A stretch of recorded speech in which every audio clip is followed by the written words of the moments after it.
দর্শক শুভেচ্ছা নেবেন। আমি বর্তমানে অবস্থান করছি কুষ্টিয়ার একটি তৈলের পাম্পে, জ্বালানি তেলের পাম্পে। আপনারা দেখছেন এখানে কিন্তু অনেক বড় একটি সিরিয়াল পড়েছে, প্রায় 2 কিলোমিটার হবে।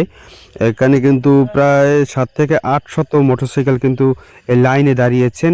আপনারা দেখছেন মহাসড়কের পাশে কিন্তু এই লাইনটি তারা ধরেছেন। আপনারা দেখছেন এখানে কিন্তু নির্ধারিত একটি তারা 1 থেকে 2 লিটার পর্যন্ত তেল দেয় প্রত্যেকটি গাড়িতে। সেই 1 থেকে 2 লিটার তেলের জন্য কিন্তু এখানে তারা এত বড় একটি লাইন ধরেছেন, সিরিয়াল ধরেছেন। আমরা কিন্তু বর্তমানে আপনাদেরকে দেখানোর চেষ্টা করব যে এই লাইনটি কত বড় লাইন হয়েছে। প্রায় 2 কিলোমিটার হবে এই লাইনটি। যতদূর যায় চোখ যায় শুধু দেখবেন মোটরসাইকেল আর মোটরসাইকেল। তারা কিন্তু একদম নিরিবিলি অবস্থানে রয়েছেন। এখানে কিন্তু প্রশাসন রয়েছেন। প্রশাসনরা কিন্তু তাদেরকে এক একটি মোটরসাইকেল যাচ্ছে এবং 2 লিটার করে তেল দিচ্ছেন। আমরা এখানে যারা এসেছেন তেল নেওয়ার জন্য তাদের সাথে কথা বলেছি।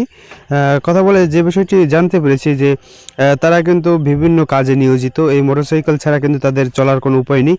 যার ফলে কিন্তু তারা বাধ্য হয়ে এই সিরিয়ালটি ধরেছেন এই তেল নেওয়ার জন্য। শুধু 1 থেকে 2 লিটার তেল পাবে, সেই ঘন্টার পর ঘন্টা কিন্তু এখানে অপেক্ষা করছেন। শুধু মোটরসাইকেল দাঁড়িয়ে রয়েছেন, একটি করে যাচ্ছে এবং এখানে কিন্তু তেল যে দেয় সেটা কিন্তু একটি রয়েছে। এই একটি